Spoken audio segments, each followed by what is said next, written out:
meatball eggs, horrible mutations, lonely ladies, and a lot of Italian stereotypes on this episode of WatchBots. Nailed it.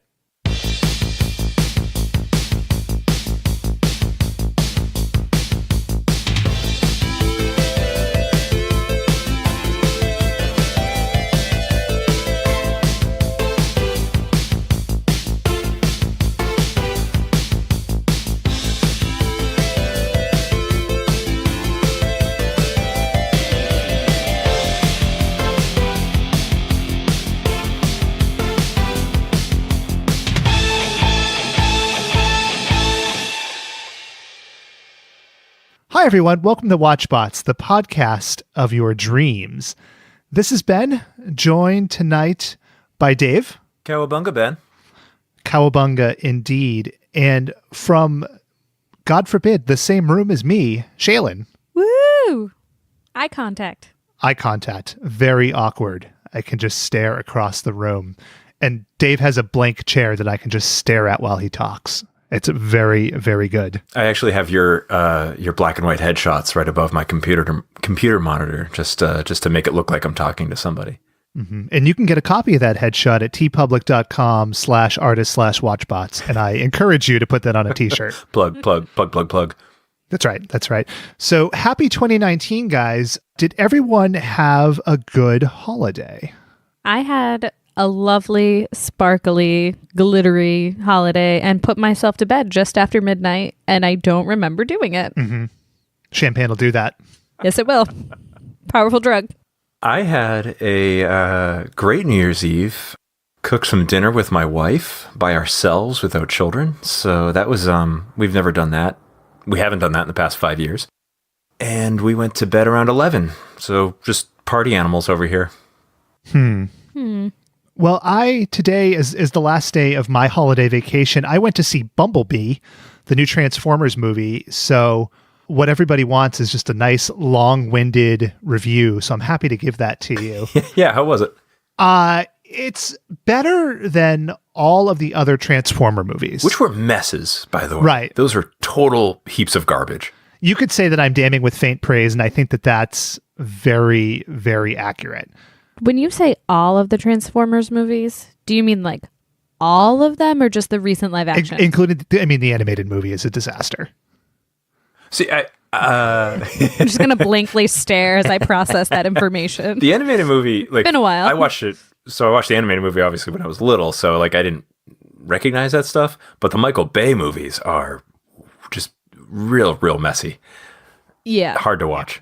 I have fond memories of the cartoon, which is why I'm asking, but that doesn't mean it was a good movie so much as I just have fond memories. So. Right. In this movie, I mean, this is the Iron Giant. That's what this movie is. It's the same plot line, same general idea. Like, it's not bad. That's okay. That's an okay thing to copy. Like, that, yeah, Iron Giant's fantastic. And it's okay. I mean, but like, I was led to believe that there would be a lot more sort of G1 Transformers, so the OGs, and you get some of that, but like, you've seen Optimus Prime, you've seen Soundwave in the commercials, and that's kind of what you get. Go figure, a movie named Bumblebee primarily has Bumblebee, and that's not a bad thing. Like, I don't find Bumblebee as annoying a character as many do. I thought Bumblebee was the best part of the Transformers movies. The best part of the Transformers movies was Shia LaBeouf. I'm sorry. I was sadly mistaken. I apologize. Mm-hmm. What I will say, though, is that the action in this one is much cleaner. Maybe that's because it's smaller scale. There's less Transformers in the movie, but just the robot fights, they're a lot cleaner. You can actually see what's happening. It's not just kind of a jumbled mess. And I think it's because the characters are drawn to look like the old Transformers, so they're a lot more colorful, as opposed to kind of primarily chrome with some colors thrown in. Like, Bumblebee looks like Bumblebee. Optimus Prime, for what you see of him, looks like Optimus Prime. So that's pretty cool. I mean, I think... So it's easy to distinguish the characters and distinguish what the fuck they're actually doing? Yeah, and like I said... Yeah, that sounds good. It doesn't hurt that there's only 3 Transformers primarily in the movie. You see others here and there, but I knew I was going to have fonder feelings for it than the other movies about 10 seconds in when they're on Cybertron. When you see Optimus, you see Starscream and Soundwave. It starts strong. I mean, I'd like to see a movie kind of in between that maybe has this look, but is more Transformer focused. But I don't know. Who knows? You're asking an awful lot of filmmakers Yeah. to focus a movie with a title on the title. Right. Yeah. Right. So is it a new Transformers universe? Are they rebooting the whole thing, or is it like a prequel to the Michael Bay universe? So it is a prequel. Okay. The end of the movie starts to play into where they're going, like with Transformers 1, I guess, which is 10 years old somehow at this point. I keep reading that they're going to do a reboot of the universe, but who knows? I mean, I just checked a few minutes ago, and this movie's made money. I don't know if it's a huge financial success, but it's not bad. And John Cena is John Cena, so he's he's talking like this. Those robots, they're going to transform, or they're not going to transform. And if they do, then they will have transformed. But if they don't, then they won't have transformed. And then he gets, But they're still going to be Transformers. and then at some point he reaches like a high crescendo of his dialogue, and then it like kind of fizzles out or whatever. Yeah. Yeah. And like, he's not The Rock. No. We could talk about The Rock some other time. I've got some strong positive feelings there, but he's not bad. So overall, if you have a chance and see it in theaters, great. Whenever it comes out on Netflix or whatever, that would probably work too. But, to each their own. Did the big things go boom? The big things went boom. All right. That's all I need. That's what you need from a robot fight. Yeah. So anyway, we're already horribly sidetracked. So What are we talking about? So What are we talking about today? I forget. I don't know. But before we get into what we're actually here for, let's talk a little bit about the mea culpa of the week. And we have two. And one of them is a mea culpa in theory, and one of them is a theory I came up with. And I've got a mea culpa as well. Oh my God. Well, let's start with yours, Dave. Okay. Well, last week, not really a problem or like a mess up on my part, but I just wanted to mention how all of the children in Rambo sounded exactly the same.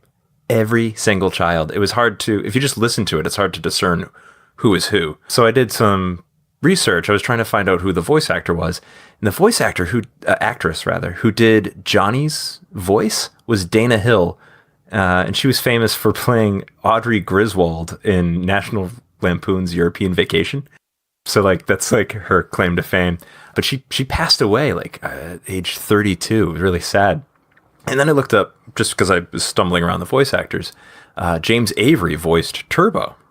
The legendary James Avery? The legendary. For the layperson, that's Uncle Phil from Fresh Prince of Bel-Air. Oh, wait a minute. I was thinking of Tex Avery, who was like he was the voice of like Bugs Bunny and shit. Right? Oh, no. Yeah, he was, I think. But Shaylin is shaking her head. Oh, is that Mel Blanc? wasn't that Mel Blanc? It was. Oh. Yeah.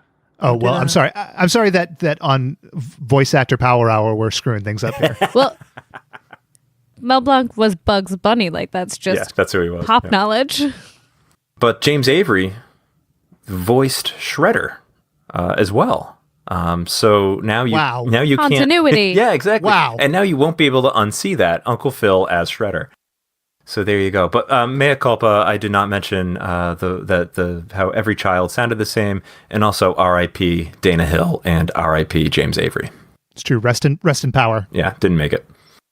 So Dave, I guess it wasn't last week. It was 2 weeks ago on our Yogi the Bear Christmas special. Yes. See, I did the mea culpa there because I said Yogi the Bear, as did you on that episode. Instead of Yogi Bear, you called him by the wrong name. And since that's something that I can't get away with, I certainly cannot let you get away with it either. Oh, now I know how you feel. This is terrible. I want to take a shower. Ugh. That's the least extreme reaction you could have had. And then self-flagellate and kill myself. There we go. Also, I want to give a congratulations to you, Ben. You had no name flubs last week. You broke your streak. As far as you know. Yeah, that's true. I'm not, as far as you know. Calling Yogi the Bear is that I've lost all credibility there. Mm-hmm. Mm-hmm. Now the last thing, because we're getting into it here, is I had a theory after we recorded our Rambo episode that I want to talk to you both about. And you'll recall that the teenage kid, Chopper's son, his name is Johnny, and Rambo is his godson or his godfather. Whatever. Do you think that Johnny is named after John J. Rambo? Did we talk about this? You did mention this, yeah. Did I talk about this off air? I remember hearing it off air. Because I talked about it every single day since. Yes, it's really been bothering you. Yeah. And you know what? I think that definitely yes. Definitely yes. So does this theory go any further? Like, or is it just John? He's named after John Rambo. No, that's it. Oh, okay. Okay. Where else would you want it to go? I don't know. I didn't know if you were gonna take it and expand the Rambo canon, the Ram canon. Yeah. No, Jalen, did you? Let's expand slightly. Perhaps he's also Johnny's real father, Yes. and that's why he closed Yes. the quote biological father out of the hospital room. Absolutely. And that's why Chopper's wife isn't there. She needs an excuse because her lover, John Rambo, is coming to visit. See, I disagree, and the only reason I say that You're fucking is, wrong. well, that should maybe so, but Rambo the cartoon was so right wing and so conservatively focused that I just don't think that they're going to be talking about children out of wedlock, or at least not the hero of the show. Yeah, not illegitimate children. Yeah. Yeah, that's fair. That'd be more of a Warhawk move. A bastard, if you will. Yeah. The legal definition Of a Of a bastard. Yeah. So anyway, we're here for Teenage Mutant Ninja Turtles, and the fans have been clamoring for it. I can't go a day without just hundreds of tweets asking for the Ninja Turtles. So we're happy to do it. And where a lot of the shows that we watched, both good and bad, kind of fizzled out after a season or two, the original Ninja Turtles show lasted 10 seasons and had 193 episodes, which is just astonishing to me. 193. 193. Now, that doesn't count the movies. That doesn't count any of the new series or anything like that. Just your core TMNT, Turtles in a Half Shell, 193. Yeah, Wow. There are 2 new series. At least 2, yeah. Because I think there's one on now, and there was one on from a few years ago. Yeah, it was like probably the early 2000s, I think it came on. Yeah. Mm-hmm. Yeah, I mean, so we know the cartoon. We'll get into that. I mean, did either of you read the comic book at all that this was based off of? No, I didn't at all. I read it, but later, like when I was in college, and I only read a few issues or whatever, or maybe it was like a volume or something. But it's very different, incredibly violent. Yeah, it's fucking brutal. Yeah. Cool. Because I remember whenever this was on, I mean, the show we watched was in 1988, and that would have put me at age 4. So age 4 to 6 is the range here. And my parents got me one of the original graphic novels, and it's just... Of course they did. It's like black and white. There's blood and dismemberment everywhere. It's brutal. It's really good, actually. Yeah, Shredder, I think Shredder dies? I think so. At the end of the first issue or the end of the first like trade paperback or whatever. Yeah, he there's like a scene where someone gets their arm cut off. Like, yeah, it's really messed up. That's Star Wars. Oh, right. That's a Star Wars bet. Never mind. But yes, so it's good stuff. In the movies too, I don't know that we'll have a ton of time to talk about the movies. We will a little bit, but I think that that's a really big part of this discussion too. The movies came out, I think the first one was in like 90. I could look this up. I think it was 1990. That feels right. Yeah. And I mean, they are obviously their own sort of subset too, but the Turtles were a phenomenon. Just crazy, crazy stuff. Now, I'm purposefully not talking about the toys because that will be something we touch on later. But the toys were a big part of this too. Well, it was just this huge machine. Like you had the cartoon, the movies, the toys. They were like the first cartoon to come out on like VHS. Not the first cartoon, but like the first one to like be mass produced on VHS. Cite your source. I'm calling you out for No. Like, so you had He-Man, it was on VHS, and G.I. Sure. Joe, but like these were like readily available. Like G.I. Joes were like, the G.I. Joe like VHSs were hard to come by, and you didn't get like all the episodes. Like these ones were released and they were cheap and affordable and all that. That's what I mean by that. And so they were really popular. What else came out? The video games also. And all of the fast food franchise tie-ins. Yep, yep. So it was huge, absolutely huge. Was it Domino's Pizza? I think it was Pizza Hut. Okay. And I have a Pizza Hut story, but I want to get back to it later. Okay. Sold. A Pizza Hut story that definitely ties into this in a very real and very exciting way. I'm glowing meatballs. very aroused. Very Glowing very meatballs. aroused. All right. So the episode we're talking about today is from season 2, and it's called Case of the Killer Pizzas. It's not the hard-boiled noir that I presented it as on this week's Prime, so I guess that's a mea culpa for misleading the audience. But so it goes. This one aired on November 5th, 1988, and the writer was Doug Booth. Doug Booth has a ton of writing credits.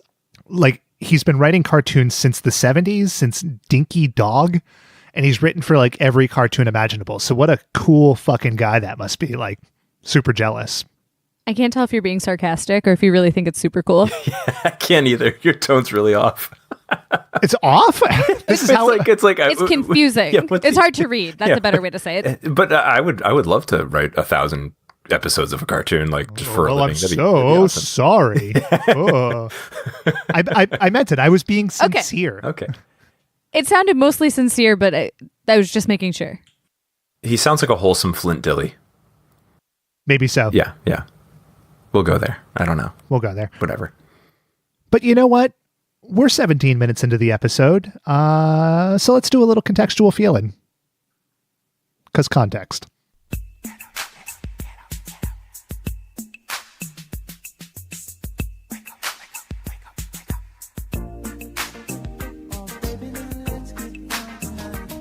You want to know what you're seeing, you want contextual feeling.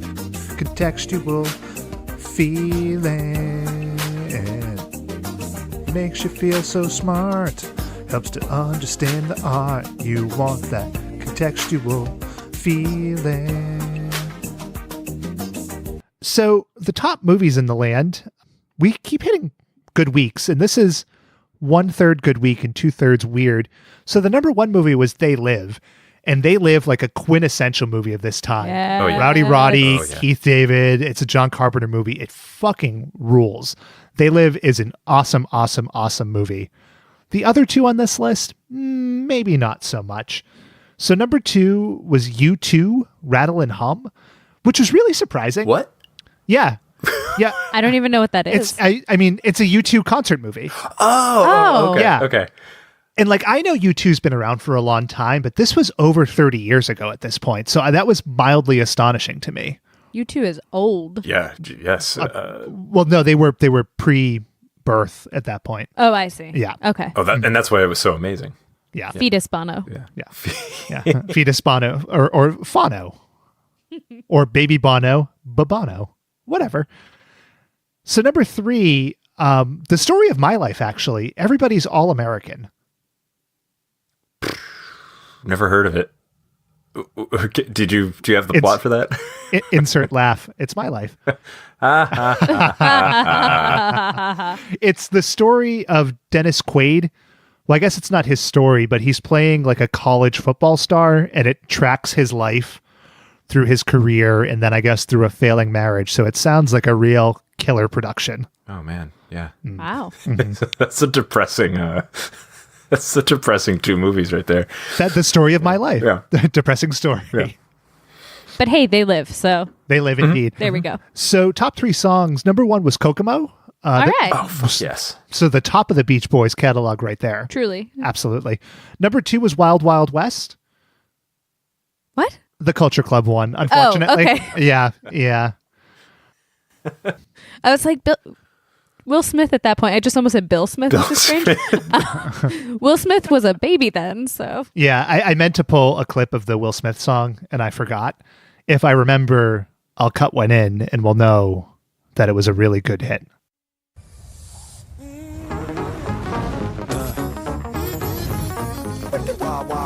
Excellent. And number 3 was Groovy Kinda Love, which, whatever. Who wrote that or who sung that? Groovy kind of love. Is it the Turtles? I don't think so, but I don't have it in front of me. Aren't they from the 60s? Right. This is from 1968. Yeah, right. Well, as long as we got Shaylin singing on live, so that's good. Yeah. That's all we need. Yeah, well, we can make drops and stuff with it. It'll be good. Yeah. So, as usual, we're going to skip TV because Bill Cosby. But this episode did air just a few days before the 1988 presidential election. So I've gone ahead and I've pulled a couple of relevant Dan Quayle quotes that I'm going to read to you. Great. Right now. Number 1, what a waste it is to lose one's mind, or not to have a mind is being very wasteful. How true that is. Your thoughts? It would take too long to unwrap that. So Okay. just plow forward. Number 2, you all look like happy campers to me. Happy campers you are, happy campers you have been, and as far as I am concerned, happy campers you will always be. And I thought that would be an uplifting way to start 2019, is everybody is happy campers. Yeah. Make it a happy camper 2019, folks. All right. So finally, let's get into the episode. So let me read the Wikipedia description and let's dive into this shit. Yeah. So, quote unquote, Krang sends the eggs of xenomorph-like creatures, which look like meatballs, in order to assassinate the turtles. Baxter Stockman then rigs a contest so that he and Shredder can deliver the deadly pizzas to the turtles. However, due to heavy customer demands, the turtles end up getting ordinary pizzas, and the booby trap pizzas are out somewhere in New York. Shredder and Baxter may have ended up becoming victims of their own plots when the pizza monsters do not discriminate between ally and enemy. And that's like really awkwardly worded. So Yep. A mea culpa to whoever the fuck wrote that. You powered through it though, and you got through. So good for you. Thank you. Yeah, no, I'm panting. I'm out of breath, but we're making it work. So I want to spend a minute on the song. And the song's a classic. I'm going to play it in a second here. But to me, the song is a tale of two halves. As we were watching it, I found myself going, oh, the song is great. It's what I remember. And it's lean. Like we watch so many shows with bloated songs. Mm-hmm. And then we hit the last 35 seconds. But let's take a listen before we talk about this. Teenage Mutant Ninja Turtles. Teenage Mutant Ninja Turtles. Teenage Mutant Ninja Turtles. Heroes in a half shell. Turtle power. They're the world's most fearsome fighting team. We're really hip. They're heroes in the half shell. And they're green. Hey, get a grip. When the evil Shredder attacks, these turtle boys don't cut 'em no slack. Teenage Mutant Ninja Turtles. Teenage Mutant Ninja Turtles. Splinter taught them to be ninja teens. He's a radical rat. Leonardo leads, Donatello does machines. That's a fact, Jack. Raphael is cool but rude. Give me a break. Michelangelo is a party dude. Teenage Mutant Ninja Turtles. Teenage Mutant Ninja Turtles. Teenage Mutant Ninja Turtles. Heroes in a half shell. Turtle power. Just keeps going on and on and on. And I dance and dance and dance along with it. If you weren't sure what show we were watching, the last 30 seconds of that song made real sure of it. Yeah, you get the one character trait of every character just out of the way right up front, which I guess I appreciate. So we open up with Krang and Bebop and Rocksteady. They're in Dimension X. And I forgot about Dimension X because I thought it was Mars, but it's Dimension X. And they're talking to Baxter Stockman and Shredder through some kind of a portal, right? So Bebop and Rocksteady use a tennis racket to send some meatball eggs through the wall. With me so far? Following along so far. Okay. Baxter Stockman looks odd. I know he becomes like a Brundlefly at one point in the show. I think that this is before that, but he looks like he's got a lot of hairspray and stuff going. Yeah, he's got like a MacGyver haircut. Yeah. So Shredder is there as well, and he sees a little talent in Baxter Stockman. Good reflexes. We may make a ninja of you yet. Like, what a weird thing to say. Like, Baxter Stockman is this goofy ass scientist, and Shredder compliments his reflexes. It stood out to me as kind of weird. Because I thought that he was like studying under Shredder. That's why he calls him master, and like he wanted to be a ninja but wasn't good enough, so that's why he's like his sciencey friend. Maybe. Oh, are they good friends? Like I don't remember that relationship, but I mean, it's possible. I just, I didn't think that they were friends, and I didn't think that, I never like thought that the ninja line was weird, but now that you mention it, yeah, that is kind of odd. Like, why would he take this guy under his wing? He's clearly a goofball. Mm-hmm. Yeah. Yeah. But in the long tradition of our show and every cartoon we watch, Shredder has a really poorly formulated plan. We'll get into the specifics, but in general, it's around pizza and pizza prizes, and it starts when he sees a newspaper boy from the 80s, like just barking out about a pizza contest. Let's take a peek. Or a listen. Big pizza bake-off today. Free samples and neato prizes. Excuse me, young man, but I'll take those.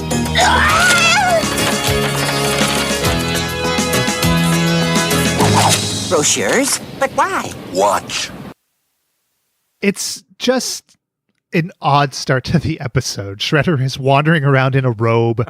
They rob flyers from a pizza boy, I guess. I don't know. Yeah, so Shredder is dressed like a monk. I called him Friar Shredder.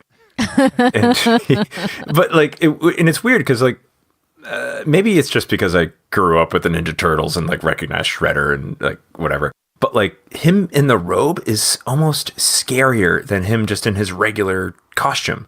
And like no wonder the pizza boy like runs away. He's like, oh, it's this freaky monk with these like sharp prongs coming out of his arms. Like, I'm in danger. Help me. It's just really weird. So wait. Okay, go. You were scared of a man in a bathrobe. No. Like I was saying, like the guy, like the pizza delivery guy. Like no wonder he was terrified. Like Shredder looks almost scarier in the Friar Tuck robe and his like gauntlets than he just would in regular clothes. Like it's like it's this weird dude with these knives coming out of his shirt, walking around like a monk. Like it's odd. See, I think that maybe working in the city, like near a lot of crazy people, the bathrobe made him much less scary for me than if I were walking down the street and just saw Shredder himself. I don't know. Maybe. I think the bathrobe just makes him look crazy. But it's a shitty costume though, because like if you're trying to like disguise yourself, I don't know, maybe take off the gauntlets that are poking out of your sleeves. Like it's a shitty costume, Shredder. But who is Shredder if he cannot shred? But who is Shredder? A valid question. Valid question. A valid question. So Shredder takes the flyers and he just throws them in the sewer and he turns on the water. And again, like here's where the plan, it starts to fall apart immediately. Fortunately for Shredder, these flyers were laminated. You know, as they traveled through the sewers, they weren't even remotely damaged. They continued to promote the Primo Pizza prizes. And also, fortunately, all of the sewers in New York City just go to one spot. So as the sewers take the flyers to the turtles, I made it through that sentence eventually. We see the turtles and we see Splinter, and Splinter immediately starts supplying a few pearls of wisdom. Let's listen to a couple of them. I hope you studied your opponent well, Michelangelo. That's right before Michelangelo fights a dryer. And here's the second. It's a washing machine. Is it a washing machine? Yeah. Mea culpa. Here's the second one. Excellent strategy, Raphael. Sometimes sabotaging an enemy's line of supply is more effective than a frontal attack. Too true, Splendor. Too true. Someone's been reading their Art of War. I wonder, like, if that quote is actually in the Art of War. I don't know. Something to Google later. Yeah, I had that thought too, and then I didn't look it up. Write that down. Yeah. Take a note. Noted. So the flyers and the sewer water come rushing into the sewer, go figure, and the turtles are almost drowned. I thought that was pretty funny. Like they were almost drowned by the water from a single fire hydrant. Like it filled this massive room. Yeah. What happens when it rains? Like they live there. Like it must rain in New York. Like wouldn't it just flood all the time? Also, they're turtles. Yes. That's a good point too. They shouldn't be worried about drowning. Water should be okay for them. Yeah. I'm only happy when it rains. It gets complicated. Mm-hmm. You might have heard. But Michelangelo is an idiot, and I'll get into later. Like, I loved Michelangelo as a kid, and I fucking hated him here. But he says something stupid, but Splinter, fortunately, is able to figure out the plan immediately. Oh, tubuloso, dudes! Check this out! Big Pizza Bake-Off! Free samples and deluxe pizza prizes! Permit me. My intuition confirms my suspicions. This pattern of slash marks could only have been made by the prongs on Shredder's gauntlets. It's hard for me to digest that so fast. Let that one sink in, listeners. My intuition confirms my suspicions. It makes perfect sense. Also, the gauntlet, claws, they could only... Prongs, Shaylin.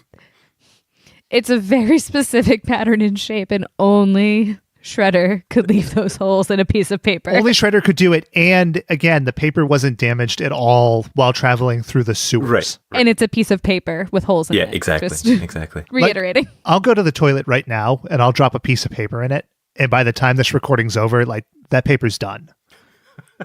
But then again, this isn't like New York City water. So maybe I'm being a little too hard. Yeah. You're not giving them enough credit. Also, the sentence, my intuition confirms my suspicions. Yes. What the fuck does that mean? It's like, my dream makes my wish come true. Like, it makes no sense. And I think, Splinter is like one Confucius say away from being up there in the upper echelons of problematic Saturday morning cartoon characters. Like, he's just like one small step away from that. Yeah, and we've got a few problematic characters in this episode. Yeah. But let's move on. Indeed. So the characters are in motion, the pieces are in play, and we go to the pizza festival. I guess that's what it is. The scenery is all pizza restaurants somehow. So I guess they're in Little Italy. You see such subtly named places as Guido's, which I thought was sort of interesting, but everybody's there, including April. And April is wearing her usual yellow jumpsuit. I don't know, Shaylin, what's the fashion term on that? I believe it is a romper, I want to say. Is it a romper? Romper's fun to say, so let's go with that. I know ones with shorts like that are a romper. Mm-hmm. I thought it was a onesie. Onesies are more pajama-y. Okay. I thought she just liked to be comfy, but whatever. She's wearing yellow. Yeah. She's wearing her trench coat pants. Yeah. And we also meet Irma. And Irma and April, they're just chatting it up and having a hell of a day. Wow, would the turtles love this? April, why don't you forget about those turtles and start thinking about real live men? You mean like your last date with that accordion player? Forget him. His mustache weighed more than his brain. Just normal girl talk. Yeah. Just talk about mustache rides. Indeed. Yeah. How old were they? How old am I to believe that they are? 12. Because initially I was like, April O'Neil, established newswoman. She's probably in like her 20s or 30s. But then the conversation, I was like, that's like what a 15-year-old envisions that like 25-year-old women talk about. You know what I mean? No, I'm not a woman though. Okay. Yeah, give us some insight into how women work. I mean, in this man's world, I mean, all women just talk about bras and mustache rides. Just nosh on bonbons and such, right? Is that still the case? And pizza that they microwave alone at their house for romantic dinners. No, you're jumping too far ahead. Don't do that. You can't jump that far ahead, Shane. But Ben, to your point, yes, it's just pillow fights and pajama parties. Mm-hmm. Correct. Yeah. Correct. So a couple of different things happen here, and like this episode gets dense, so we might have to jump around a little bit. Not 5 minutes ahead like Shaylin tried to do, but a couple of minutes. So April sees the turtles in an alleyway and tells them that they can't be seen in public. Now, considering they're in public constantly and that they're flying around fucking turtle blimps and stuff, that seems a little odd, but we'll get back to that. We also see Alfredo, and I grabbed a picture of Alfredo. We'll put him up on Twitter and Instagram. But Alfredo... Dave, you said Splinter was problematic. Alfredo is straight up offensive. Like he's got these buck teeth, and it's just his waxed mustache and his I don't know. I don't even know how else to describe him. Just like he's like Mario times 1,000. Well, see, yeah. I thought Mario too, but like in Mario 64 at the title screen where like you can grab his features and like make him really grotesque. That's what Alfredo was. But even better than what he looks like is how he sounds. Irma, Dulce mia, it is I, Alfredo. Oh no, it's him. Ciao. it's just like the most stereotype of stereotypes. Like it's just really, really hilarious. Yeah, all he was missing was like a spicy meatball or something. Just like, But he has the pizza pie. yeah. Exactly. Yeah, it's like everybody that's on like Pizza Row here is just stereotypically Italian. Like could not be more Italian. Pizza Row. But Irma's right. Like that is a heavy mustache. Sure. All mustache. Sure. And I can see why she didn't enjoy that date. I mean, she had reasons. Yeah, a mustache ride must be 50-50 mustache in ride. This was more like 90-10 all mustache. It was terrible. I know how she feels. Well, fortunately, April has her best interest at heart and introduces her to the turtles, who shouldn't be seen in public, and they scare Alfredo away. So that subplot wrapped up in like record time, like 7 seconds. We were done with Alfredo. But then the turtles keep talking about primo prize pizzas. And like, I just had a hard time getting over this. Like, what does that mean? What is a primo prize pizza? Because we see them later and they look like pizzas. Like, is there anything special about them? I believe the special part is that they are free for the Ninja Turtles. But there were so many people there trying to get like one free pizza. Yeah, what is up? Like New York City fucking loves pizza, apparently. Like, well, they did. Love their pies. But like, it's like they're having a block party just for the chance to win a free pie. Like, it's crazy. Am I wrong, or do I just not get New York? No, you're not wrong. Okay. Yeah, it's crazy. But so the turtles ask April to enter them into the contest, and then they make like a cheerleader pyramid, which again, like very conspicuous. But the pyramid in this shot isn't what struck me. And again, I'll post this to Twitter. There's like a sea captain in front of them in the crowd. Yes, absolutely. I wrote the same thing down. He looks like the sea captain from The Simpsons. Like, I want to know what that guy's story was. I wrote, so the people in the crowd are, there's 3 people in front of the turtles pyramid or whatever. It's a salty sea captain. The guy in the middle is an aged Wally from Denver the Last Dinosaur. And the guy on the right is John Travolta from the Saturday Night Fever sequel, Staying Alive. Perfect. Yeah, like the MC is like a lounge singer, and he's got like this half-done bow tie. Like it's just a bizarre and character. He looks so exhausted. Like how long is this like out of work lounge singer been like emceeing this party? It's so crazy. I don't know what's going on in this scene. And there's a lot of primo prize pizzas to give away, so maybe he's just been at work for a long time. So finally, after about a month, Baxter adds the meatball eggs to the pizzas, and let's listen to his reaction. Master Shredder, the pizza prizes have arrived. Hurry, you fool. It's time to add the secret ingredient. Truly a work of art. And truly it is. Truly a work of art.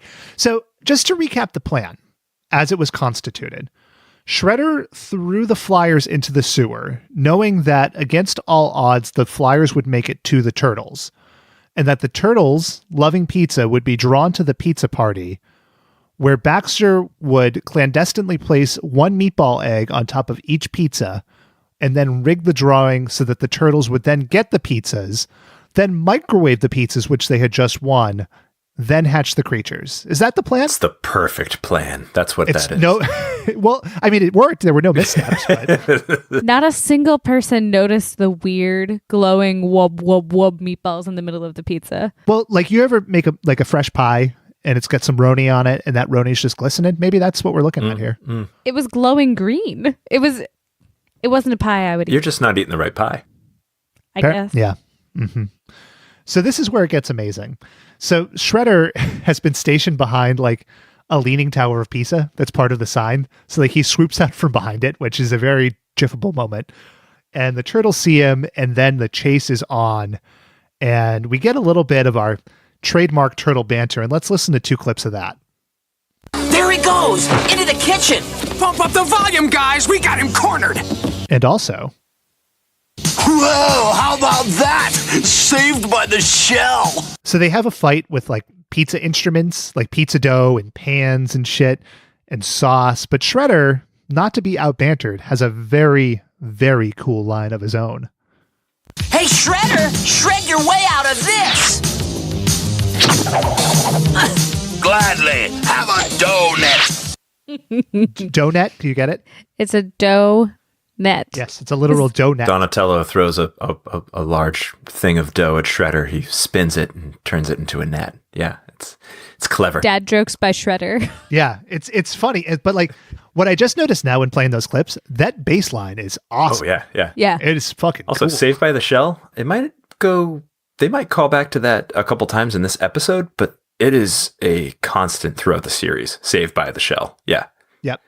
They Or A Shell of a Good Time. What else rhymes with shell? Hair Shell over high water.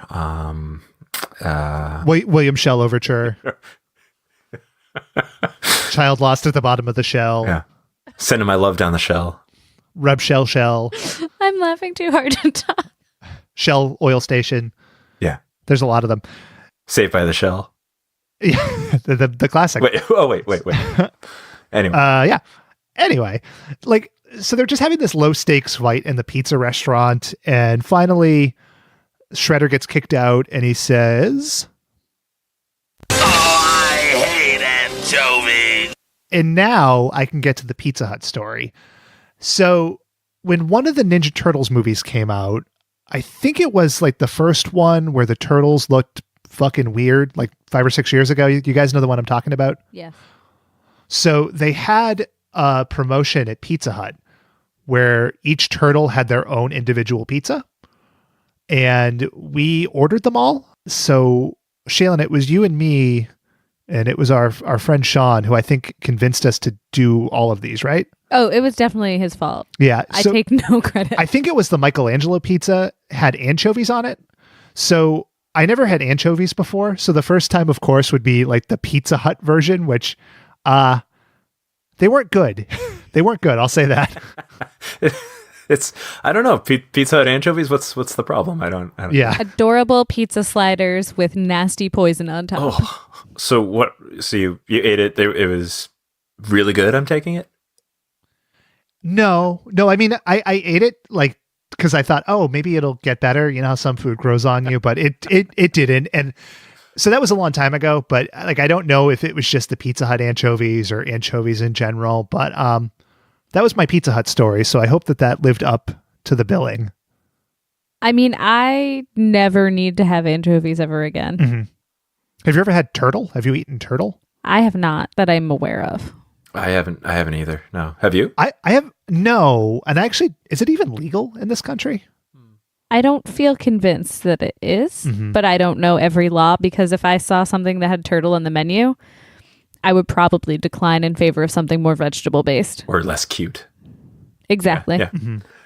So getting back to Shredder's anchovies and hatred, like nothing incites more rage in him than this anchovy thing. Like, I feel like he and the turtles were getting along just fine, and then they throw the pizza at him with the anchovies, and he's fucking pissed. Now he's out for blood.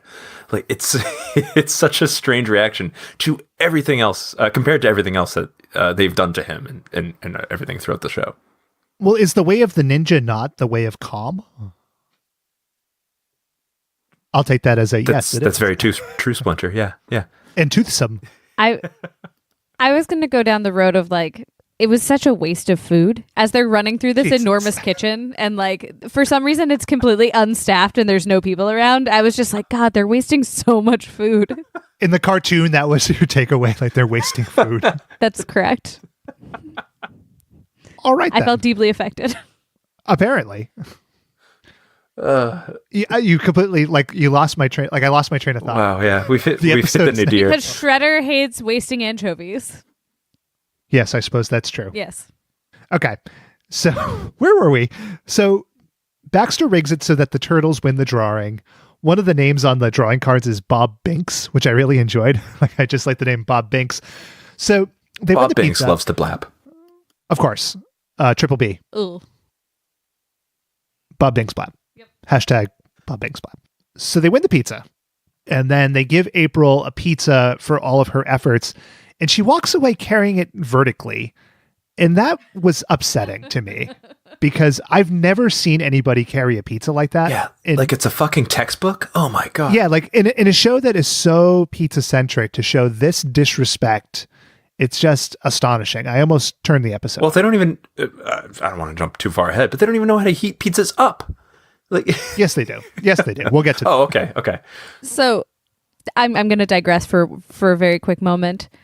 In my younger years, I used to hang out with my dad and his friends at like an oldies radio show. And there was this special needs guy who would dance downstairs. And he was like the sweetest, loveliest gentleman. And he just came and danced to rock and roll music. And he used to get takeout pizza and carry it under his arm like a book. And then he would get really sad when the cheese slid off. So we would alternate turns helping him carry his pizza inside so that he wouldn't be sad on Saturday night. How did you know this guy? He hung out at the radio station with my dad and his friends. Okay. Yeah. Super nice dude. Just didn't know a thing about pizza. He would get so upset about it. Oh no. Oh dear, the pizza, the cheese. Can I tell a pizza story? I think we all get one now. Yeah, we each have a quote. Yeah. So I don't know. I was like 5 or 6. I was invited to this neighborhood kid's birthday party, and it was at a Papagino's. And part of the birthday parties at Papagino's is you get to create your own pizza. So they bring out like a whole bunch of ingredients. They bring you the pizza dough and the sauce and everything, and you get to put the sauce on, the cheese, and then whatever ingredients you want. This kid had a knack for drooling everywhere. It was disgusting.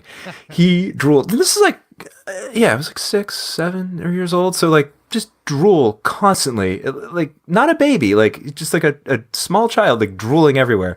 And so he was the birthday boy, so he got to make the pizza. And as he's putting the cheese and sauce on, there's just drool pouring from his mouth onto the pizza, and everybody had to eat it.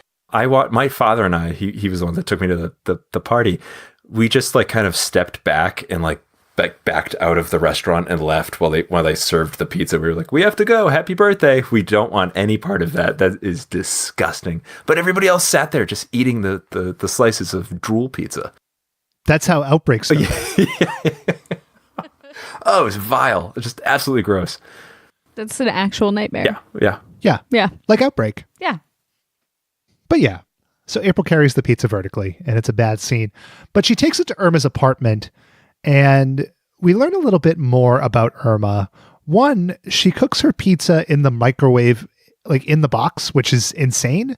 It's interesting that she has a pizza microwave that like it's that big. Like I assume it was built for a pizza. Like my microwave wouldn't fit a whole pizza. Yeah, the boxes are either so small or the microwaves are enormous. And also that she just cooks it completely in the box. Now, later on, more characters cook pizza completely in the box, which maybe they're all crazy. Maybe these pizzerias are notoriously shitty for serving cold pizza. It's odd. I'm starting to think the writer had no idea what a pizza is. Mm-hmm. I actually Googled microwaves 1988 to see if like the size was drastically different, because I was thinking, like, I mean, I was young. Maybe I just don't remember the microwave properly. It was just a weird thing in the cartoon. Turned out. It's not like money inflation or anything. You know, it's just. Yeah. This is a sign you've gone too far when you're Googling the size of microwaves in 1988. It really troubled me because there wasn't enough room for the box to spin either. Yeah, exactly. Yeah. No, I thought the same exact thing. That's a problem. I mean, without the spin, what's the point? You're just going to get hot spots. Right. And cold ones. It's nonsense. But we digress. We digress this entire episode. So Irma, she continues to display a little bit more of her personality here. Let's listen to Irma. I guess this is as close as I'm ever going to get to having a romantic dinner for two. Now, Irma, I'm sure one day you'll hear wedding bells. Well, until then, I'll just have to settle for a microwave bell. Irma is desperate for love. Like, everything she says is like, oh, I need a man. Looking at it in today's eyes, it's kind of gross and like not cool to women. But like as a character, like she's just like, ugh. Like I hated her as a character, and like I hate looking back at her with like current eyes. Like what a horrible way to write a female character. No, what do you mean? She was a role model? Nope. For sadness? It's not even just the way she's written, it's the way that like she's animated to go along with it. So she's got like a droopy sock, and like she just looks frumpy. Like it's really insulting. It's really she looks like a frumpy human version of Jeanette from the Chipettes. Mm-hmm. Like yeah.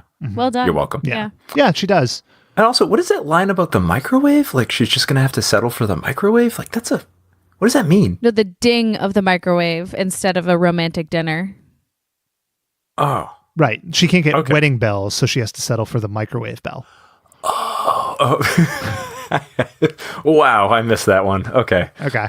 I am stupid. Jesus. I was like, what the fuck? What is she going to do with a microwave? Like marry it? Like that's weird. When you're desperate for love, you look in strange places.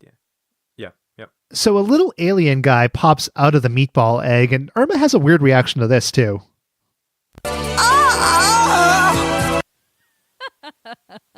I don't know. It's just not the reaction I would have expected. I mean, a man is a man, I guess, in her eyes, but it's a little creepy. It's nothing to orgasm over, though. Yeah. Yeah. It's, Yeah. I was that's strange. surprised she didn't call it like a marital aid or something weird. Oh. Like just, because that's the grossest thing we've said. The glowy meatball monster freaked me out. What can I say? I'm just surprised they animated squirting. That's so weird. Oh, And, like, God. See, that's disgusting. we can cut that one out. No. I don't No, we'll think keep so. it. We'll keep it for the adult audience. We don't Yeah. we don't cut for content. Mm-mm, We don't cut for content. So Hashtag squirt. Irma faints from pleasure, and April, doing what she does, immediately calls the turtles, and she says something. Again, it's a little weird.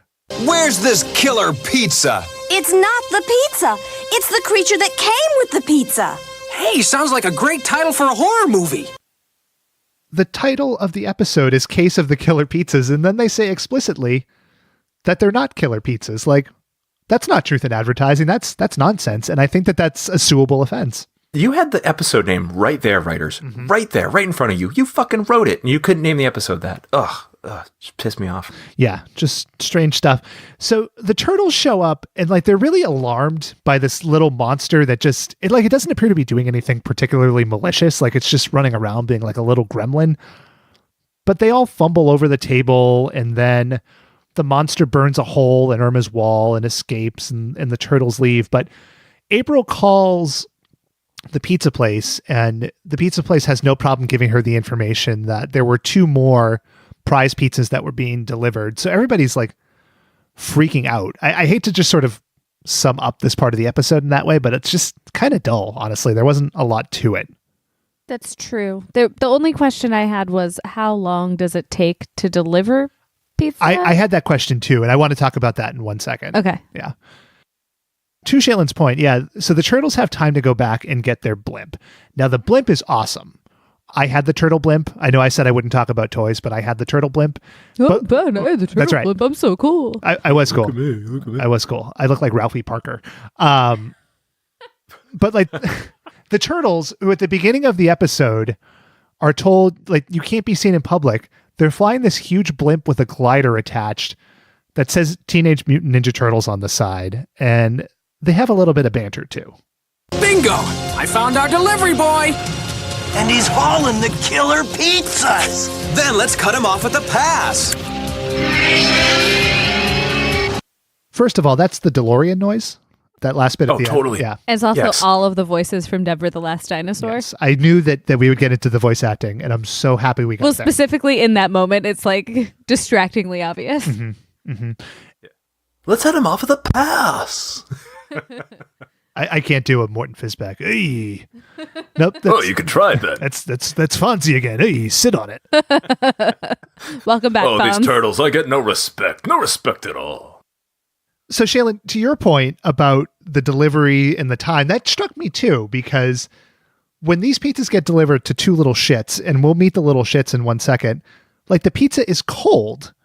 Like, how long could this possibly have taken? Well, so you have to figure the pizzas got taken off the table for delivery and then got replaced. Right. So everything that happens from the guy takes the pizza and starts leaving. Then there's the drawing. Then the turtles win. Then April gets a pizza from the turtles. April and Irma go back to the apartment, microwave a pizza, and then a little monster shows up. Then the turtles go and get a blimp. So in that amount of time, like that's a significant amount of time that's passed, and these pizzas still have not been delivered by the, as it turns out, shady delivery man who is probably doing something else in the meantime, I guess. I don't know. A long time. That's my answer. That's an assumption. Yeah. A long time. Yeah. A long time, regardless. Yes. I agree.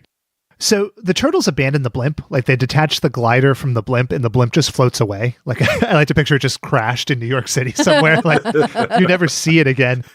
What if there's like this huge dump of just used turtle blimps like sitting there? But we cut to two shitty little kids and let's meet them quickly. I don't know if we can talk about them too much just for time purposes, but let's meet them at least. Yippee! Our pizzas! They're probably cold. Let's eat them in the microwave. And did you know that those are the two kids from Yogi Bear's All-Star Christmas Caper Carol? Not true. Very true. Very true. So here's where we get... Shared universe. Indeed. Here's where we get our first bit of really sloppy animation. And this happens a couple of times in the episode. So the turtles land on the roof in their glider jet plane thing. And Michelangelo and Donatello jump through the window of the apartment. And then you see the blimp land and it's Raphael and Donatello getting out of it. So Donatello is in two places at once. And that is a real film flub. Just a shameful, shameful continuity error. This happened a lot in the Ninja Turtles. Like they, even earlier in the pizza shop fight scene, Raphael is purple. He's not red. And then again, they mix up the colors with the two Donatellos. This happened a lot. I actually looked this up. Like a lot of people noticed this as kids, where the colors often changed, or like there were like two oranges in one scene really quickly, or the voices were like associated with the wrong turtle. Like they just didn't care. They just put out the episode. Yeah. You gotta pump these things out. Yeah. Also, fuck those kids. They're pieces of shit. Yeah, they did. Yeah, suck. they're the worst. Yeah, they did suck. Yeah. They deserved it. Indeed. So the turtles run around, they chase the two little monsters that have hatched, and a lot of the action is just like the turtles sort of running around. And I want to talk about the action a little bit once we get to the sewers, but April and the Happy Hour news team are on the way too, and April is accompanied by Vernon, who's a character that I had completely forgotten about. I think he's her producer or something. Yeah. Yeah.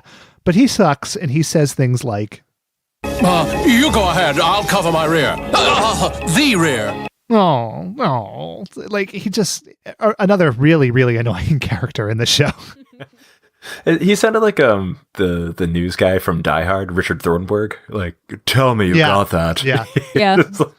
Yeah, he did sound like that. And April is convinced that this will be the story of the year. Like, of all the outlandish stuff that she sees 5 times a week with these turtles, like these 3 little shitty aliens hatching as the story of the year. So we see Irma, and she's watching TV. She's watching the Happy Hour news, of course. And she sees April and Vernon and the cameraman running around. And I had the question, who was shooting what Irma was seeing on the TV? Because the 3 people from the news team were all in the shot. I had the same question. It's a real meta sort of thing, right? It remains unanswered, but yeah. And so the original creature, wouldn't you know, never left Irma's apartment. He tricked those nasty turtles. He happens to be there with her. So she captures him and she tries to have sex with it. No.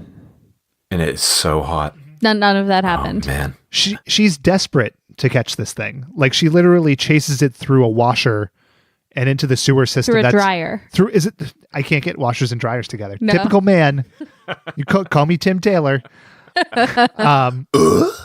So she chases the thing through a dryer and into the sewer system. Now, I have a couple of clips to play from this that I think show a little bit more about Irma again, but it's just sort of weird that the sewer system is directly behind that dryer.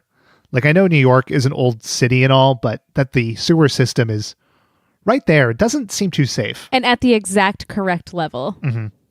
Now, we know from Ghostbusters 2 as well that the New York City sewer system has some weird shit in it. So maybe I'm not thinking about this right, but let's listen to a couple more Irma clips. Yeah. Come back here, you!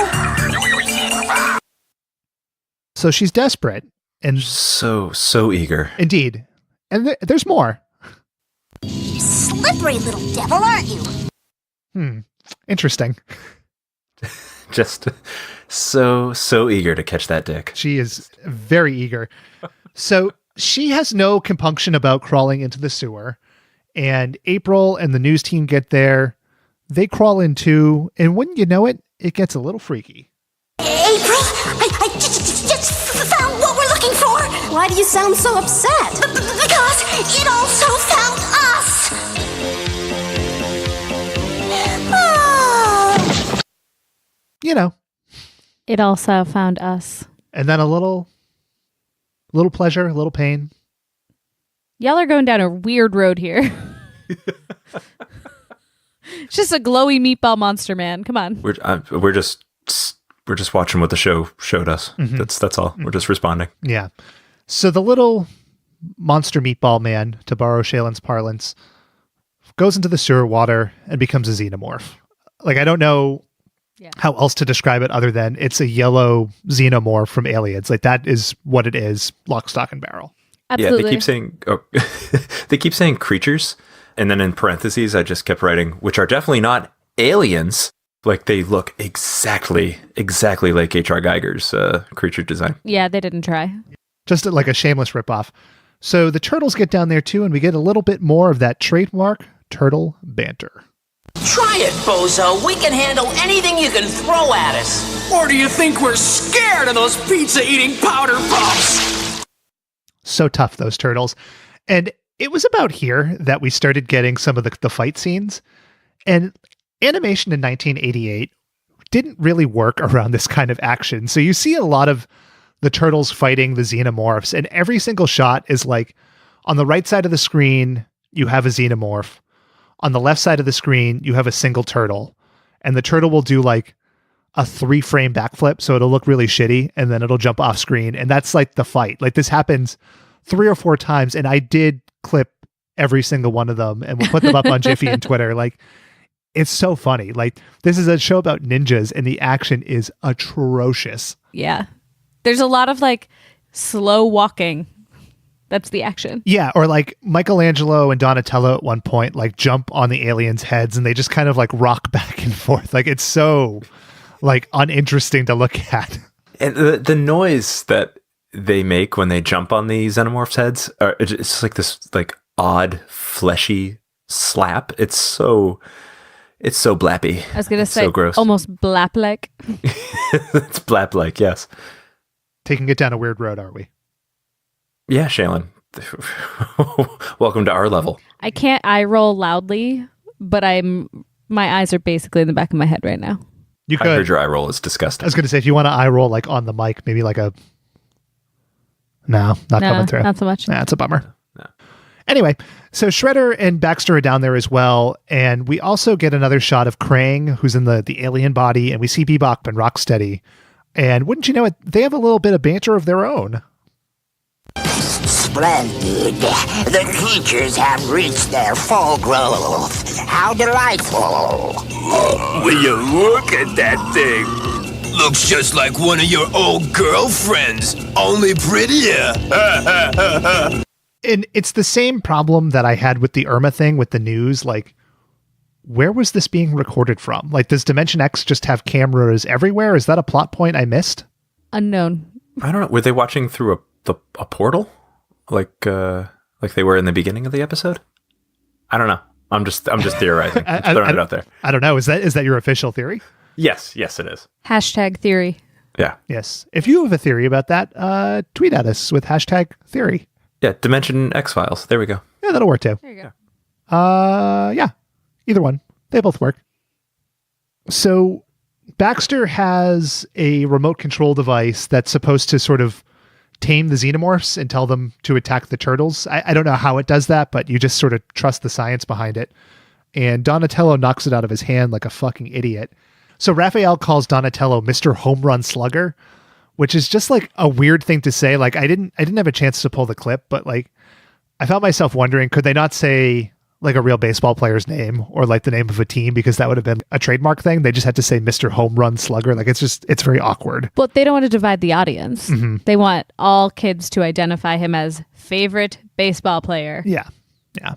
But we do get a little more banter, and I'm going to play a Michelangelo clip, and I want to talk about Michelangelo for a second here. Like, what is this? A BYOM party? BYOM? Bring your own monster? Michelangelo is the worst. Like, when I was a kid, I think like most kids, like I liked Michelangelo. Yeah. I liked yeah, Donatello, but like, I know he's like a Spicoli ripoff, but Jesus, he's just grating. Yeah. Also, when he said BYOM the first time, I thought he said BM. I was like, what the fuck is he talking about? And I had to rewind it, and he did not say BM at all. Well, they are in the sewer, so that would be appropriate. Bring your own movement. That's right. Yeah, gross. Yeah. How long have we been going for? Like 3 hours now? We're at an hour, which is astounding. So we gotta let's kick it into gear a little bit. Yeah. So the remote control's in the sewer. Michelangelo jumps in to get it. He finds it eventually. He puts it in a bag of rice, like when you drop your iPhone, you know. But the rest of the turtles realize that they have to work with Shredder to avoid the xenomorphs for a few minutes while Michelangelo's working, and we get a little bit more Splinter wisdom. Or do we? As Splinter says, sometimes one must make a pact with evil in order to accomplish good. You know, I don't remember him saying that. Well, he would have, if he'd ever thought about it. I don't know. Like, I would have just left it as Splinter said it. Like, it's just sort of a weird thing for Leonardo to say. Yeah, why would he like throw Splinter under the bus like that? Yeah. It's odd. Yeah. Yeah. Yeah. It's a weird line. It's a weird line. I don't know why we're talking about it, but here we are. Well, we've talked about every other line in the episode. That's true. Yeah, we've shown the entire thing. So we get more weird action, like Raphael like jumping behind one of the monsters, and he kicks it in the ass, and it falls down. But between the kick and the hitting of the ass and the monster falling, it's like 14 seconds. Like, it's just so like slow and laborious. It's really shitty to look at. Yeah, and for all like the chasing and fear that goes with these not at all obviously aliens, they're the least effective bad guys so far. Like, even the beast monster did more damage. Yeah, that's true. They put some fire and stuff, like they burned a hole and stuff, but yeah, I guess that's true. Yeah, there was some righteous property damage. Yeah. So there's that. Tubular. Totally. Fabuloso. So finally, they realize they have to power surge the aliens back to oblivion, and Leonardo cuts some active power lines with his katana.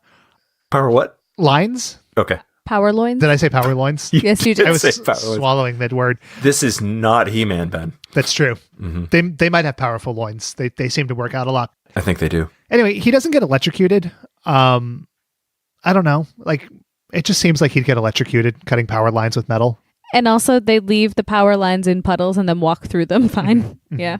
But Donatello gets into the teenage part of this a little bit of the name, and he tells us a little joke. Boy, it's a good thing you did. Those creatures nearly stopped our growing process. See, it's puberty. He's talking about puberty or puberty. Little puberty joke. Yeah. And Shredder, who's continuing to be just not at all intimidating or useful, he leaves and he says something odd. Like, the way he leaves is really strange. You mutants may have won this round, but there will be others.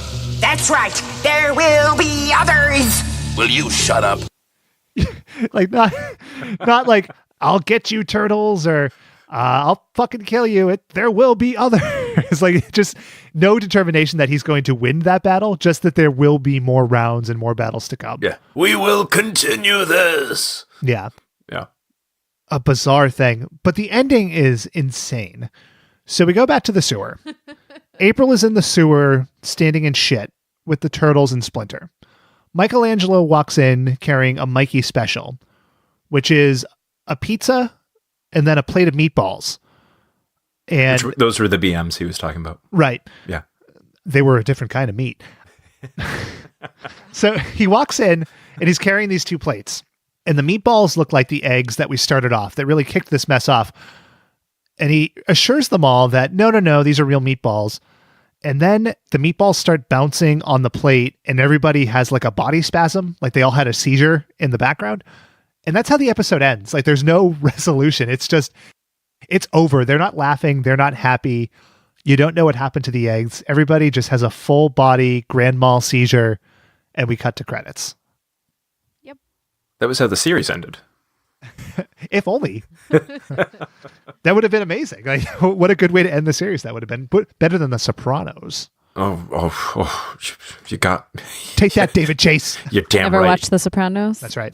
Hashtag Soprano. So let's get to our ratings. All right. We will start off this week, as we usually do, with our would you show this to a child, but potentially not your child? And Dave, since you picked this episode for us, why don't we start with you?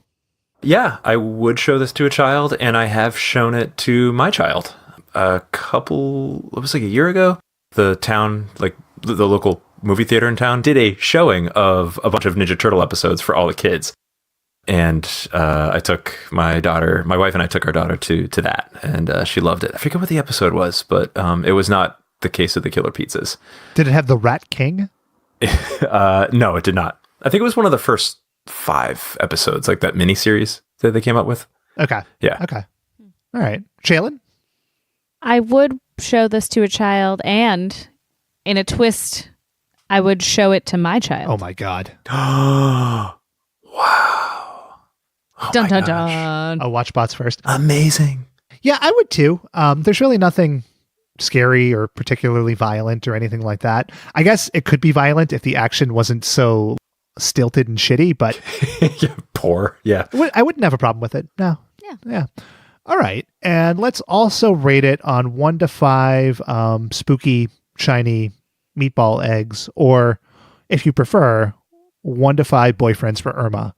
And Shaylin, why don't you kick this one off? I rate it at 3 wobbing meatball creatures. Action was jerky, herky-jerky, very sloppy, but I mean, it was fun. It was entertaining. Not jerky or herky-jerky, but jerky, herky-jerky.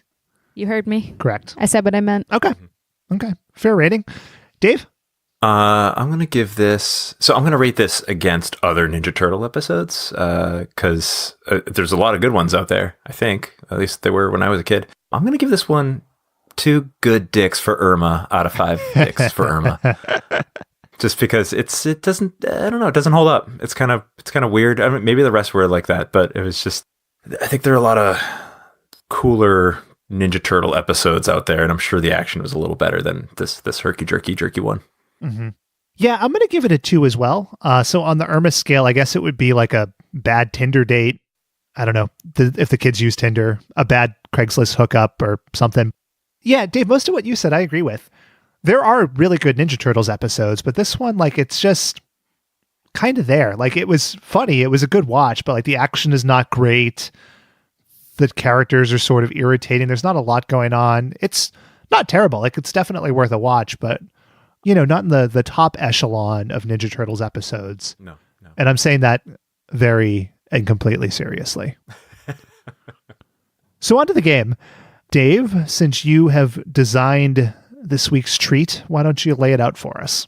Yeah, so a quick little intro before we get into the game. This is based around not the show, but all the products that were associated with the show. So you've got your toys, the video games, costumes, whatever. Now, I guess I was very fortunate as a child, because when I was looking through the list of toys that they produced for the Ninja Turtles, which was a fucking insane amount of toys, I had a lot of them. I had all the Ninja Turtles, the bad guys, Krang's android suit, some of like the random animal mutations later on. But so I was pretty fortunate and happy to have those.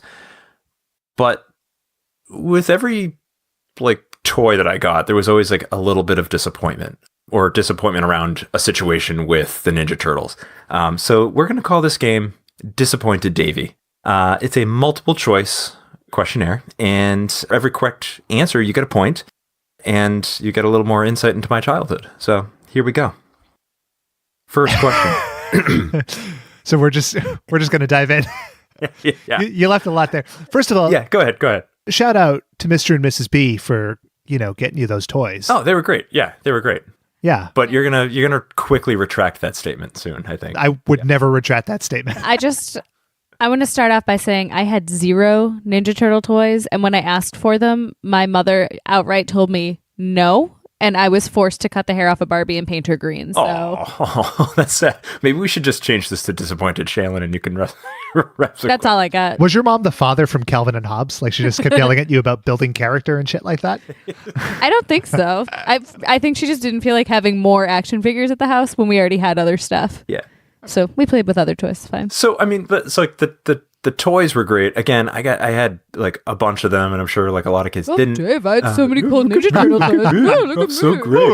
And so I want to acknowledge that. But there is, there's always like when you're a kid, like you get a toy you don't want, but you ask for a different one from the same line, Well, this sounds very high concept. So let's dive in. So anyway, hold on, I'm going to clear my throat. Doodle-doodle-doot, doodle-doodle-doot, doodle-doodle-doot, my throat. All right, I'm ready. Sorry. You good? You good, Ben? He was singing "Let Me Clear My Throat." Let me clear my throat. Anyway. Disappointed Davy. Question 1. When I was a child, I didn't pick up my toys one day. My mom threatened to throw them away. And she did.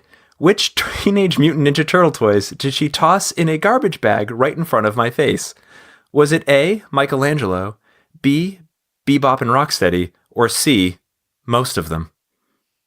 Shaylin? C, most of them. I'm also going to go with C. It was C. So, I don't know. I was 8. I didn't clean up my toys like any kid would do. And like any mother would do, she just took a white 13-gallon garbage bag and tossed all the toys that were on the floor into it. And I thought she was joking or like, bluffing or whatever. No, she threw them away. I never saw them again. Did she then tell you to cut a switch? Yeah. Like, well, Jesus. Cut myself a switch. Yeah. Good so, Lord. so Mr. and Mrs. B, they giveth, but they taketh away, Ben. Clean your toys up. That's a lesson to all of you. Clean your toys up. Question 2. Good for you both. Question 2. The Ninja Turtle sewer army tube, which was a vehicle, a single turtle vehicle with a singular problem. And that singular problem was A, it didn't fit the action figure. B, it didn't float when I put it in the tub. Or C, it wasn't the turtle blimp that I had asked for. Ben? I'm going to just follow a hunch. I'm going to say C. Okay. Shaylin? I'm going to agree with Ben's answer on this one, C. No, you're both incorrect. It was actually B. It didn't float when I put it in the tub. Like, it just sunk right to the bottom, along with my hopes and dreams of Leonardo just floating around in my tub. So I had a theory, and it didn't pan out, but I had a theory that I would just pick the most bitter-sounding answer every time. No, it wasn't. It didn't work. I played a hunch. It's fine. Yeah, that's fine. That's fine. And they're not all terrible. But, like when you get that toy and you see in the commercials like floating down a river or something, you're like, yeah, fuck yeah, I want that. I want to play with it. And then it just sank right to the bottom. Oh, what a disappointment. Shoot your eye out, kid. Exactly. Question 3. Which turtle did I lose and have been forever convinced that my sister buried in the backyard of my old house? Was it A, Michelangelo, B, Leonardo, or C, Donatello? Ben? Shit. Well, I have a lot of theories and thought that goes into this answer, but I'm going to throw a dart at the board and say Leonardo. Okay. Shaylin? Michelangelo. Shaylin, you've got a point. Why did you say that with such conviction? How could you possibly? Because the other two weren't as good when you were that old, so it wouldn't have been as disappointing. Yeah, that's what? And that's why like Michelangelo was awesome, like when you were a kid. Right? Uh-huh. And so he was my favorite toy. And I think my sister was trying to get back to me for something that I did. A vengeful sister would choose the coolest one to get rid of it. Exactly. Okay. Your line of thinking is spot on, Shaylin. I mean, it is, I guess. I don't know. I just picking shit out of the air, but that's fine. I mean, that's how you lose the game, I guess. Losing Michelangelo was right. Bittersweet because at least he received a proper burial, unlike the ones my mom threw away. So there's that. I'm going to cry now. Question 4. When I asked for a replacement Michelangelo, I received which one-off versions? So there were a bunch of one-off versions of the Turtles, like they were like special editions of them. Sure. So was it A, rock and roll Michelangelo, B, detective Michelangelo, or C, movie star Michelangelo? Shaylin. I really wanted to be the detective one because of the trench coat, but I don't have a real reason other than I thought the trench coat was funny. You mean pervert Michelangelo? Correct. Flasher Michelangelo? Flasher Michelangelo. So is that your answer? Yeah. That's my answer, Okay, yeah. okay. Ben? For the sake of a different answer, I'll say rock and roll Michelangelo. Okay. Shaylin, another point for you. The fuck? However... What the fuck is this? However, It wasn't Michelangelo. It was Detective Donatello. So I had 2 Donatellos and still no Michelangelo. Oh, that's the saddest story. Did you have any of the samurai ones when they were samurai? No, my cousin did. He had Samurai Leonardo. Yeah, I did too. Yeah. I seem to recall that one being pretty good. Yeah, they were pretty cool. Let's see. Next question. The Nintendo Entertainment System game, I think it was just Teenage Mutant Ninja Turtles. How far did I get in the NES video game? A, never completed stage 1. B, never completed level 2 or stage 2. Or C, I was never able to play it because it broke. Ben. Oh boy. I was so convinced it was A. I'm going to stick with A. Okay, Shaylin? I'm going C because all of these stories make me very sad. And that was the saddest one. The answer is B. I never completed level 2. So I got through stage 1 pretty quickly or pretty easily, but level 2 is the one where you had to swim around. Oh, you had 2 minutes to detonate 8 fucking bombs. Oh my god. It's actually a miracle I never broke the game on my own. Like just crushed it with my shoe or something. It had like the W shape and like the algae that you had to swim through. Yeah. But you had like the, up, down, left, right of the NES controller. Yeah, there's no diagonal there. It's sheer brutality. I don't think I ever played the NES one, but I definitely had the Game Boy one. Okay. And how far did you get? I remember getting pretty far like one time, and then when the next day I was like, did I dream that? Did I actually do that? Because I don't think I got that far. It was really hard. I see. That's my story. Well, happily we got this one out. Disappointed Shaylin. So was it a dream? I have no idea. Well, we're going to get that game, and we're going to get you some peyote, and we're going to find out together. I still have the Game Boy and the game in my... That so sounds I could. like a live stream waiting to happen. Oh, nice. Right. Yeah, Twitch that shit. Shaylin fumbling with the Game Boy. And the world laughs. All right, last question.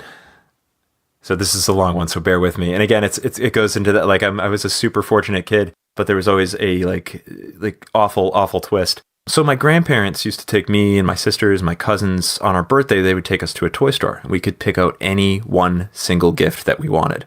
Super, super cool of them. So usually my sisters would come back with like a huge ostentatious thing. Like my sister would come back with like this massive bicycle or a massive dollhouse, whatever. So one birthday, I was brought to Child's World, which was a kick-ass toy store. Heck yeah. And I ran right to the Teenage Mutant Ninja Turtles section, and it was just everything you wanted. Every character, every vehicle, whatever. I could have had my choice.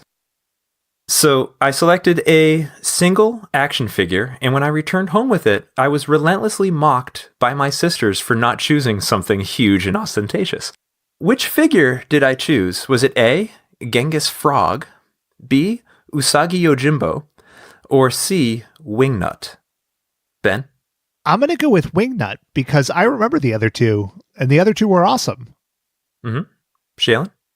I'm going to agree with Ben on this for the exact same reason. Yeah. It was A, Genghis Frog. No, yeah. Genghis Frog was the shit. Yeah, my They sisters... made fun of you for that? They relentlessly made fun of me because I was a nice kid and I selected a single, like, not $100 toy to bring home for my birthday. A single badass toy. Yeah. Well, actually, hold on. Was Genghis Frog like the guy who wore the Hawaiian shirt? And had, like, cans? Okay, yeah, he was cool. Yeah, he was like the what I'm assuming is like a pot-loving, like, crime-fighting frog. That's right. Yeah. Just a real hip cat. Yeah, so could have had a Nintendo, could have had like some huge ostentatious thing, but no, I chose Genghis Frog and was just reamed out for it by my greedy sisters. I mean, to be fair, you should have at least picked like the pizza van that shot little pizza discs. Oh, remember that one? Yeah. It was a tank or something, right? Yeah. It was a van. Yeah, I had the van already. No, I had the van. I had the turtle van already. Well, that's what I was talking about. No, but there was another one. There was like a tank that shot like the foam pizzas. There was a different one. That's Food Fighters. That's a different line entirely. Oh, is it? Okay. I think you're wrong. So who won? Let's see. Shaylin won. Shaylin won the game. Yeah. This is horse shit, as per usual. But thanks for playing Disappointed Davy. I think we learned a lot. Some good, some bad. But, This is a journey for all of us. Yeah. A journey of hope and healing. Yeah, this episode more than most brought up a lot of nostalgia for me, and you were all witness to it. I'm so happy to be a part of that for you. Thank you all for drudging those up. Of course. So let's move on to the mailbag. And this week's question comes from Tom Poos. And the question is, if you could bring back one classic show you loved as a kid and bring it back now, like in a good way, what would you pick? Any show. Yes. Scooby-Doo. Any show? Scooby-Doo. Okay. I love Scooby-Doo. So they brought it back for a couple of movies and stuff in the last 10 or 15 years, and all of them were terrible. So I would like to see them do it well. Okay. Sounds good. I can hear Dave laughing at me. Yeah. I'm trying to refrain. Like, great. Okay. Good. Dave, you got a choice? Yeah, I'd bring back the Ghostbusters. The real Ghostbusters. That show was the shit. Yeah, I would just like to see it, like, I don't know, with like the cool like 3D animation that they do now. Like there's new technology and animation that I think would really improve on an already great Ghostbusters. Okay. Yeah. Okay. What about you, Ben? I would pick I picked the show Captain Power, and Shayla knows because I talk about the show a lot. Dave, are you familiar with Captain Power? Oh yeah. I had like Captain Power sheets, Captain Power beach towels, everything. Yeah, Captain Power was awesome, and like it had the toys where you could shoot like a light gun at your TV because you had Captain Power's ship and stuff. It was like a shitty, like really, really low budget Canadian TV show, but it was awesome. It hit a lot of notes, and I feel like we don't now and again. Like I'm not watching like kids TV, but there's not a lot of like those live action half-hour shows on Saturday morning that you really get anymore. And I would love to see something like that make a comeback. And I think we will definitely talk about Captain Power sooner rather than later on this podcast. But I always think that was a cool concept. Right on. Yeah, I'm all in on that one. Power on. Oh boy, what a fantasy. So any last thoughts before we end this this marathon here? No. Fair enough. None whatsoever, Shaylin? No. Okay. No, Ben. I have no final thoughts except that the Ninja Turtles was kick-ass show. Yeah. The only thing on my end, like I thought this episode was interesting, like for how far it diverged off the path of the plan just to get everybody back. Like, you know, there's something sort of zen about it, and I think that fits in really well with the theme of the Ninja Turtles, and that's truly a beautiful thing. So you can follow us on Twitter at WatchBotsPod. You can email us at email@watchbotspod.com. Shaylin, I believe that we're on the gram. What's our gram handle? You can find us on Instagram at WatchBots. Do we have good content? We have fantastic content. You can find GIFs. You can find behind the scenes shots, and occasionally just stuff we see in stores. That's fun. Yeah. Get in there. Can't wait.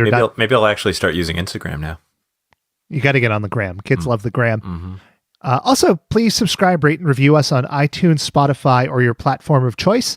I will just say quickly, too, I mentioned this on the Prime episode. We had our best download day ever this week with the first day of Rambo, which is really cool. So we're pretty excited about that. And we're looking forward to growing with you, but just stick with us and all that. Thanks a lot. Yeah. Wow, you sounded like a jerk. Did you mean that? No, I was sincere. Thanks a lot, listeners. Okay. Our tone is all off tonight. Thanks a lot, assholes. Yeah, thanks. Yeah. Thanks. We mean it. So for David Shaylin, this is Ben.